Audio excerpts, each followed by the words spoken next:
Welcome back to Build First, the Authors Foundation podcast. I'm Paula Banks, and this is the show for authors who are done guessing and ready to build something that actually holds weight. I'm glad you're here. Now let's get into it. So I want to talk about something in this episode that I don't think is talked about enough in the author space. So knowing you're an author is easy. If you wrote a book, you're an author. That part was never the question for me. I knew what I was. What I didn't know was how to operate outside of that. The business side of being an author, that is where I had zero confidence, where I didn't know what I was doing. And I'm not talking about a little uncertainty. I am talking about that daily internal fight where I'm looking at what everyone else seems to know and wondering why it didn't come that naturally for me.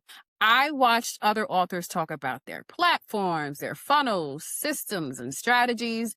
And I felt that gap between where I was and where I needed to be. And instead of the gap motivating me, for a long time, it just made me feel like I didn't belong on that side of the table. That is imposter syndrome. And if you felt that, you know exactly what I'm describing. That voice that says everyone else figures something out that you somehow miss. But here's what happened. I was in the middle of building the foundation we've been talking about all season, and I had a moment of clarity.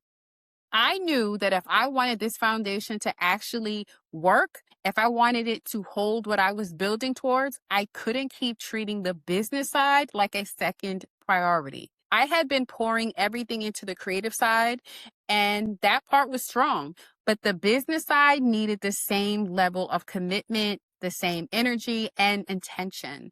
And I had truly been holding back from giving it that because stepping into the business side meant stepping into territory where I didn't feel qualified. And I had to make a decision. Do I keep waiting until I felt ready, until I felt that I knew enough, had enough experience, made fewer mistakes, or I could decide that the foundation I was building deserved someone who was willing to grow into operating it. Even if that meant it was uncomfortable, it was unfamiliar, or even if every day felt like I was fighting or figuring out something that everyone else had already knew. And I chose to push through. And I gotta be 100 with you. It wasn't easy. Every day wasn't a walk in the park. And it wasn't something that changed overnight. It was a daily internal fight every single day. It was switching my brain from creative mode to operator mode. And those are two very different ways of thinking.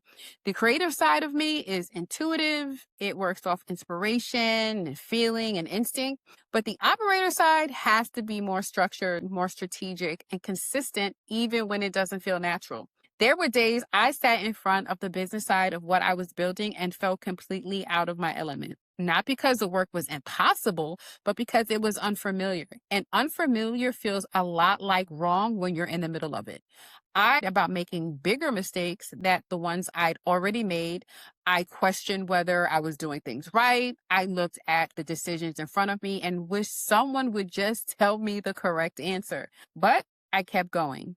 Not because I had figured it all out, but because I decided that being the business owner I knew I could be was worth the discomfort. And here's what I need you to hear if you're in that place right now.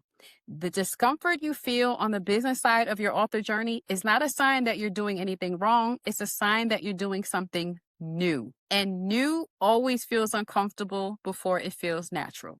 The mindset shift I'm talking about from author to operator is not about giving up who you are creatively. It's about expanding who you are professionally. It's about deciding that the work that you've done to build your foundation deserves someone at the helm who takes the business side as seriously as you take the writing side. You are already an author. That is not up for debate. The question is whether you're going to step into the other part of what this work requires. The operator, the builder, the person who doesn't wait to feel ready, but decides that ready is built, not waited for. And here's what I know from the other side of the decision. The fear doesn't fully go away. The imposter syndrome, that does not disappear overnight.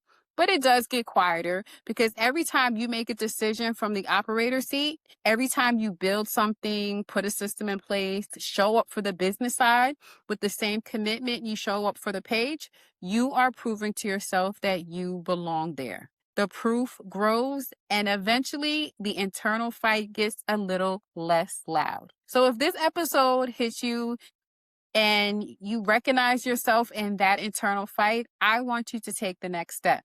If you're ready to go deeper, Build First, Why Authors Build Backwards and How to Fix It, it walks you through all 5 pillars and gives you the full framework to start operating your author business with intention. And it's the most direct path from where you are to where you are trying to go.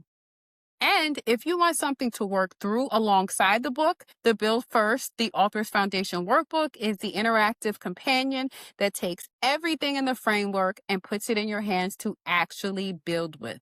Both are available and both the links are in the show notes. And don't forget about the author reality check. If you want to know exactly where your foundation has gaps, you can take their assessment. It takes less than 5 minutes. It gives you real clarity on where to start. And that link is also in the show notes. So go use them. That's it for episode 8. Next week, we are getting into one of my favorite stories to tell, what it actually took for one author to move 300 books in her very first month. The foundation that made it possible, the decision she made before the launch that changed everything about how the launch landed. That is episode 9. Don't miss it. And again, if you feel like this is an episode that someone needs to hear, share it with an author who needs to hear it in your community, because this is how we are going to grow this community one author at a time. I'm Paula Banks, and remember, build first, then let visibility do its job, and I'll see you in the next one.